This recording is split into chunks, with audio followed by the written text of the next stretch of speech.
Bismillahirrahmanirrahim. Assalamualaikum warahmatullahi wabarakatuh. Hamdan wa syukrillah. Asyhadu an la ilaha illallah wa asyhadu anna Muhammadan abduhu wa rasuluh. Allahumma salli ala sayyidina Muhammad wa ala ali sayyidina Muhammad. Kaum muslimin wal muslimat rahimakumullah.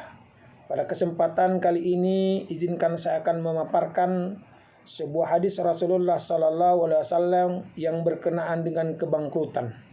Jadi tema kita pada kesempatan kali ini adalah jangan kita menjadi orang yang bangkrut. Kaum muslimin jamaah yang berbahagia.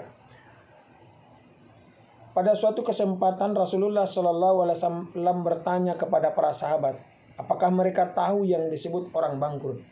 Hal ini sebagaimana dikisahkan dalam sebuah hadis yang diriwayatkan dari Abu Hurairah radhiyallahu anhu, sebagai mana beliau bersabda, "Atadaruna minal muflis?"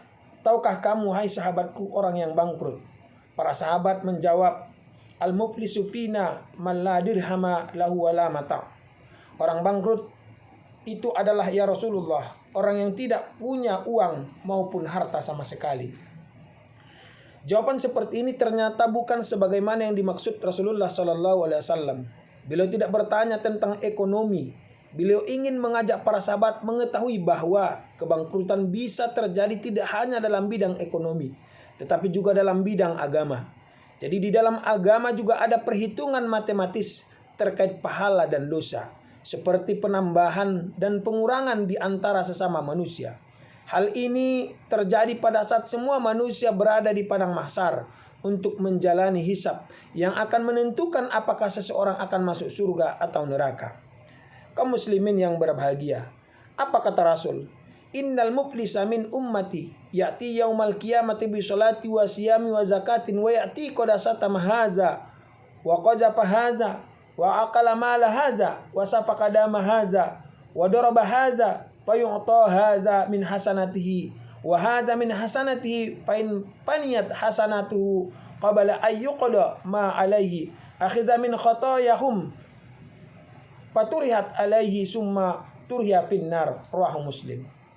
Rasulullah SAW mengatakan, sebenarnya orang yang muflis, orang bangkrut dari kalangan umatku ialah seorang datang pada hari kiamat dengan membawa pahala sembahyang, pahala puasa dan pahala zakatnya.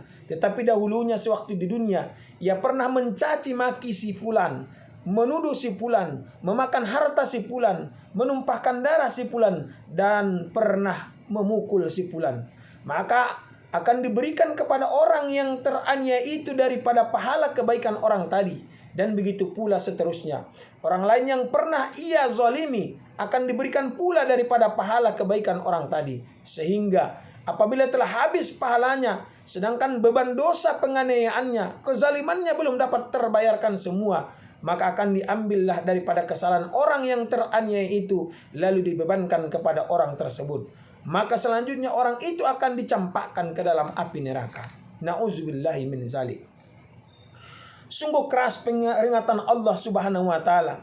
Bagaimana tidak, sebanyak apapun amalan yang telah kita perbuat selama hidup di dunia, tetapi tetap melakukan perbuatan yang merusak hubungan dengan orang lain, seperti mencaci maki, membuli, menuduh tanpa bukti, memakan harta orang lain, menumpahkan darah, memukul, dan penyimpangan-penyimpangan lainnya, maka amal-amal kita bisa habis diambil orang yang telah kita aniaya atau kita zalimi tersebut. Semoga kita semua tidak termasuk golongan muflis tadi.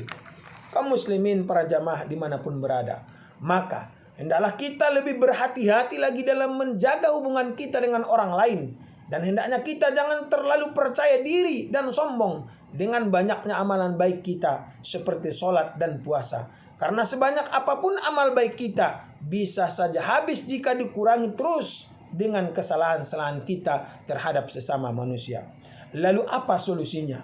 Jika kita pernah melakukan kesalahan dan kehilafan, marilah kita menambahnya dan memperbaiki kekurangan tadi dengan segera meminta maaf dan segera melakukan perbuatan baik. Dan dirikanlah sembahyang Allah Subhanahu wa taala berfirman, wa aqimis salata pagi dan petang.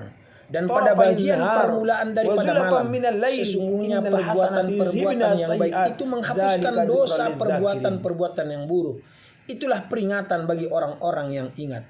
Surah Hud ayat 114.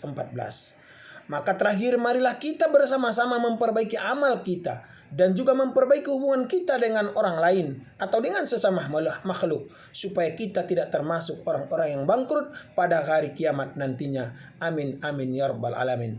Demikian yang dapat saya sampaikan pada hari ini. Semoga bermanfaat untuk kita semuanya dan mampu untuk senantiasa menjaga diri kita dari sikap lalai dan zalim terhadap orang lain. Terima kasih. Wassalamualaikum warahmatullahi wabarakatuh.